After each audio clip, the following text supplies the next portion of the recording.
Thank you for having me and for your interest in the question. I'm going to share with you now. Okay, so can you see it well, the presentation? Okay. I shared the slide, so you have all the information here. I borrow from Lucy Pangrazio and Juliana E in reading The Idea of Live Well. They published a book about 2 years ago where I contributed with a chapter, which motto was learning to live well with data. So what I want to bring under your attention is the fact that we don't need to catch up with AI. We need to learn to live well with AI. And that is, there is a lot of meaning making behind that sentence. So I'm going to explore with you the meaning of attempting to living well with AI through the lenses of the University of Padua field. So,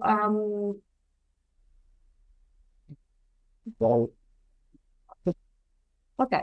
So let's start with the initial scenario. About 2 years ago, ChatGPT appeared to the broader public, to the broader audience, and there was what I call a synecdoche.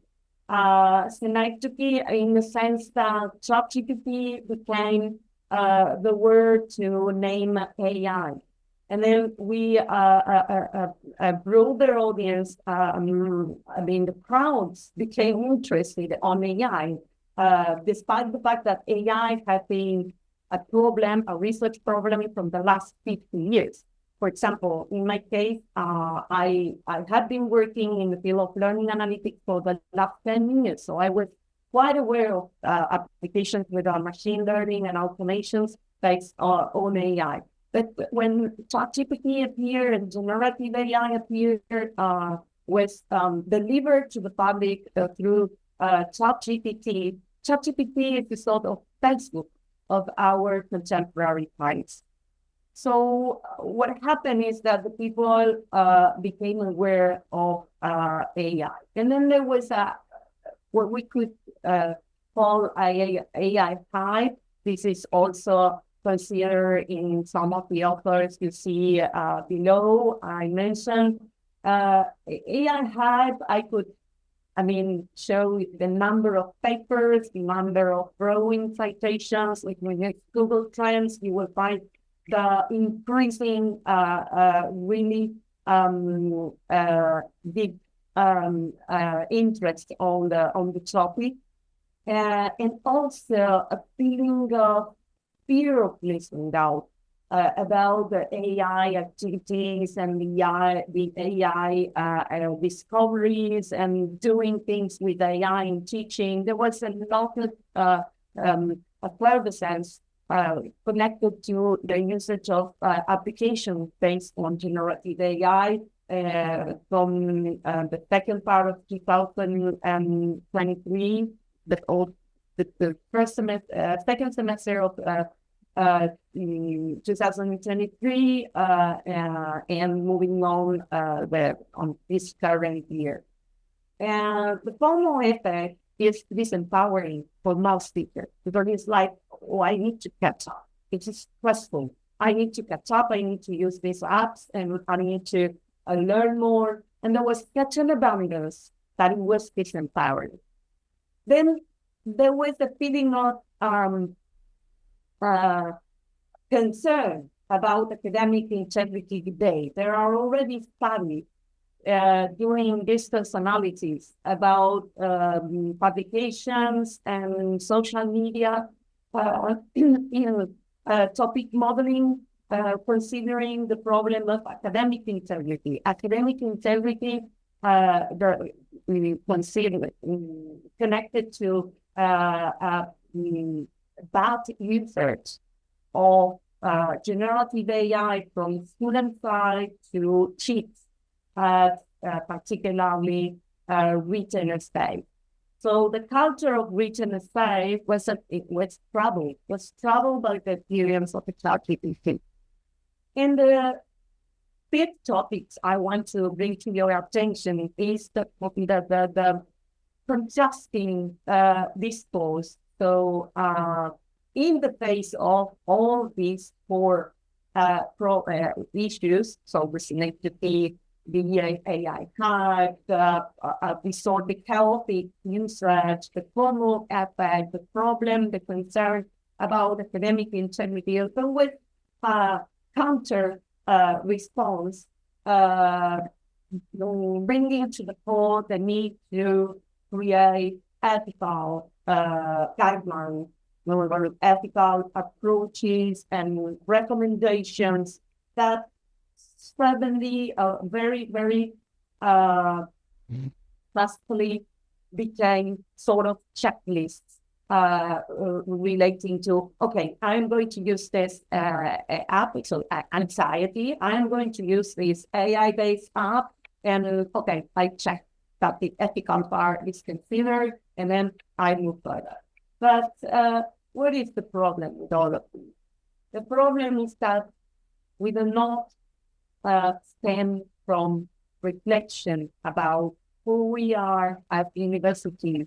And AI is taken as an universal problem, where it's not. And I am going to share with you research that demonstrates that AI is not universal. AI is shaped as a social-technical phenomenon by context, the context of usage. So it is different in Italy than in Germany, than in Europe, than in China, than in the US, or the global south. So when AI appeared, I remember quite well 2023 summertime, where our program, the Teaching for Learning program, that is a faculty development program we have at our University of Padua.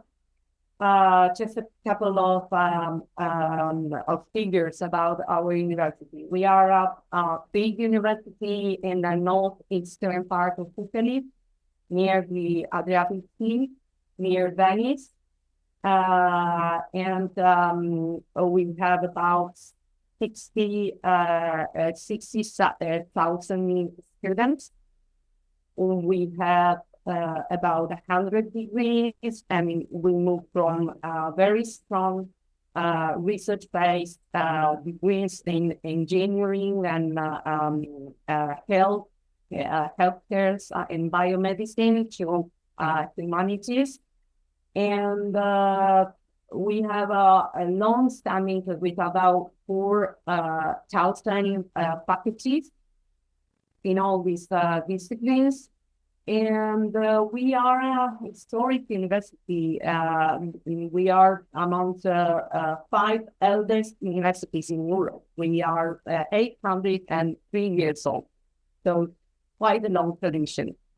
So our reflection, of course, started in the summertime in 2003. Oh, we need to do something. We need to prepare our teachers for this AI undergoing trends. So we need to catch up. We need to be prepared, and so on.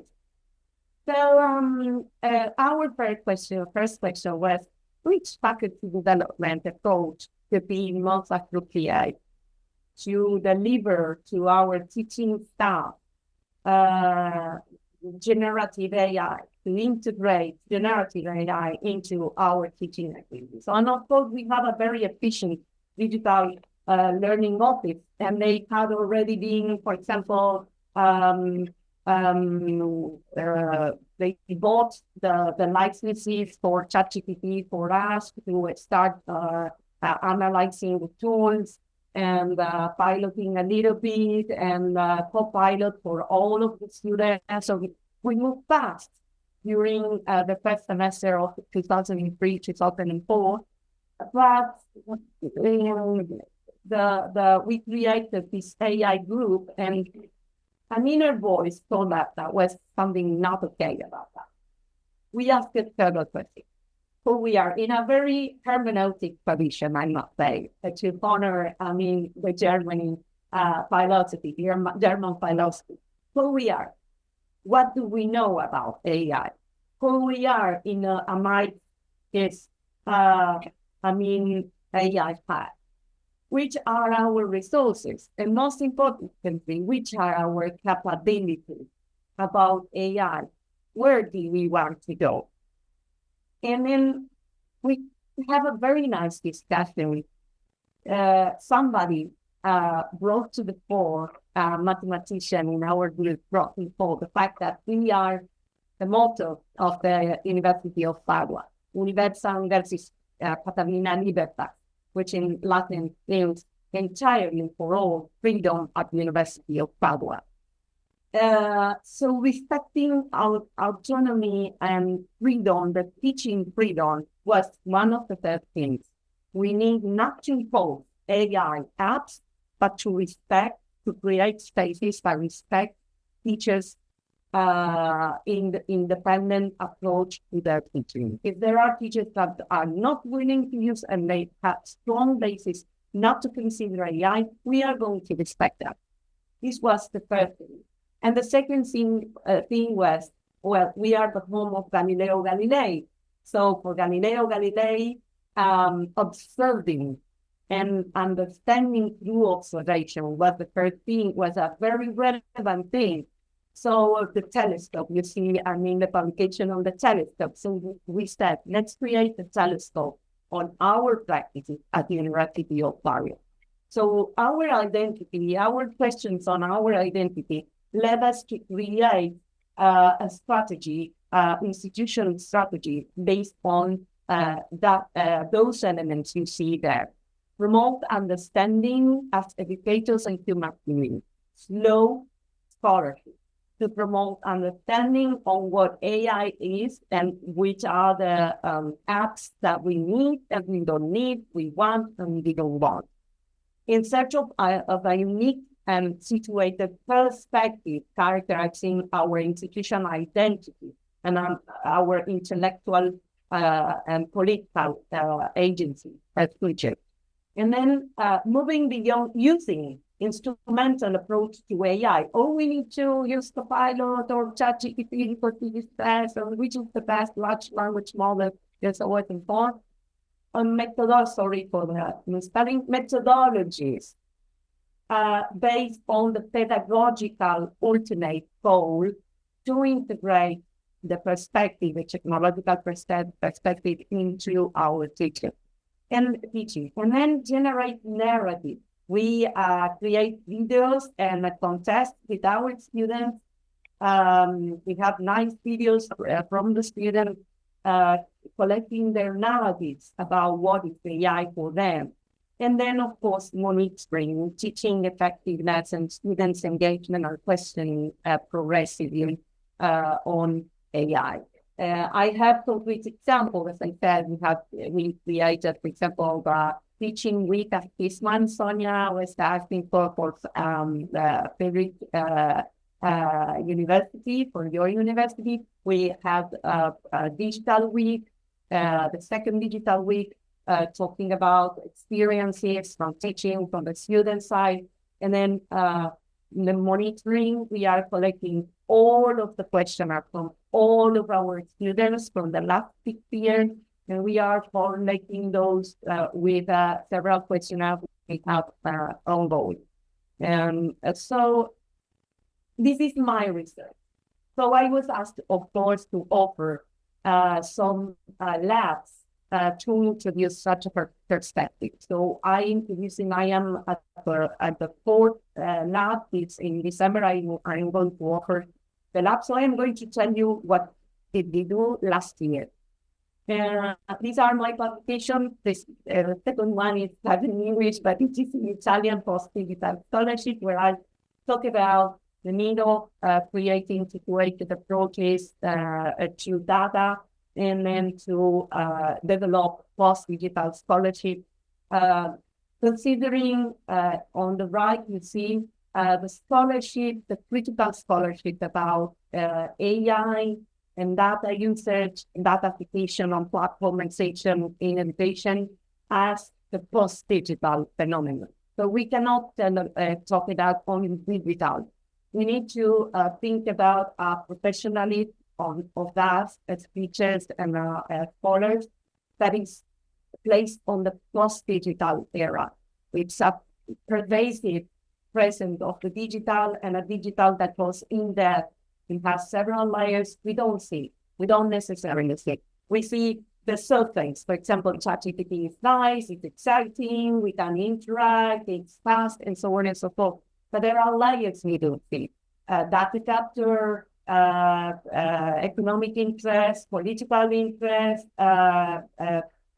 carbon footprint of AI research. So I listed here the scholarship considering, I mean, we cannot cause the criteria moving beyond prohibition because, of course, we cannot forbid AI music, but we need to build situated perspective.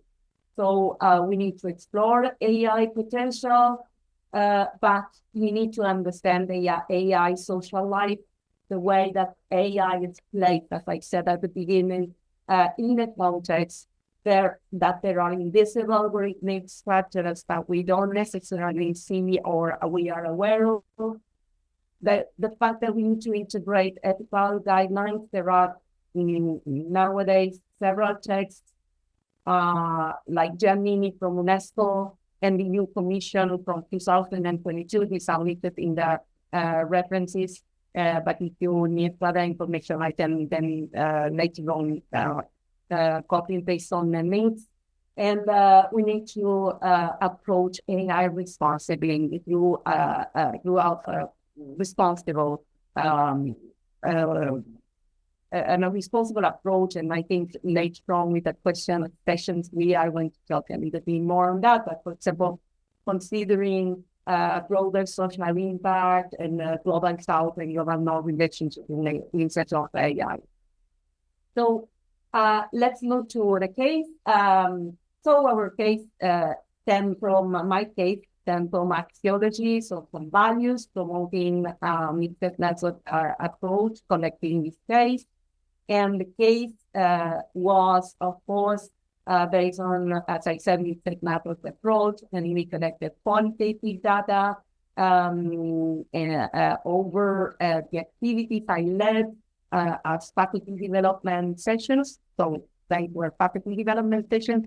And I collected qualitative data, the artifacts, the materials, the conversation, and then some quantitative information about final questions. So how was designed integration? I am using a case within the Padua strategy, basing on the literature about faculty development.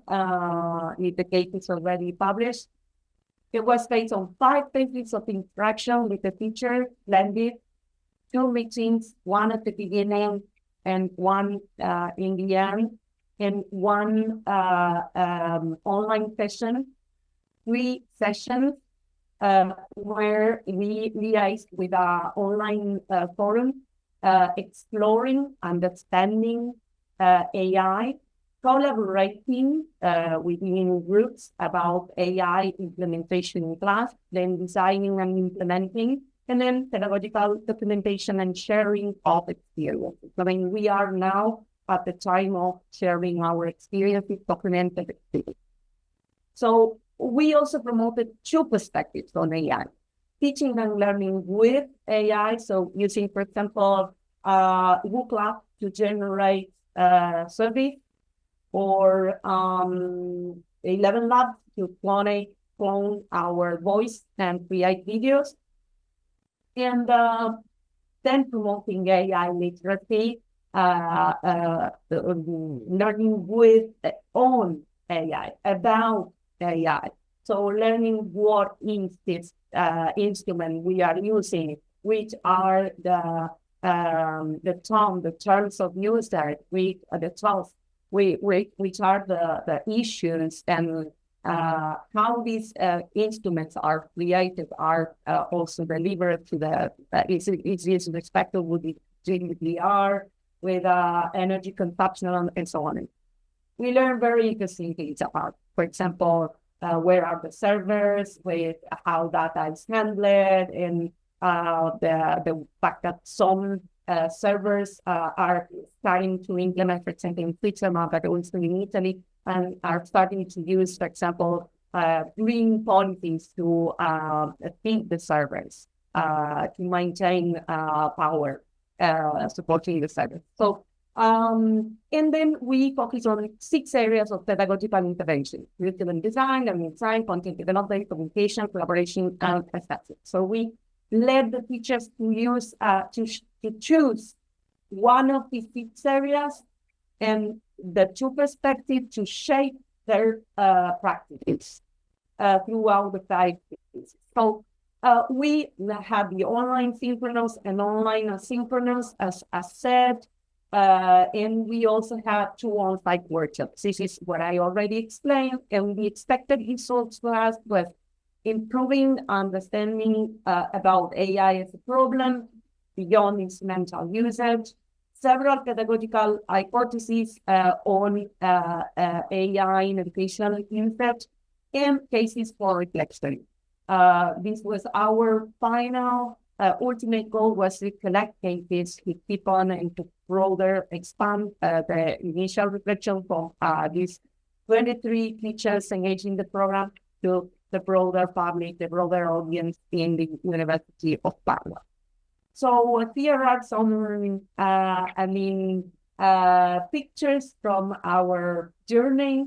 The first phase, these are just conversations about, you see some in English, some in Italian, of course, about the proposals emerging, the discussion we carried out, and the way we explored. So we moved from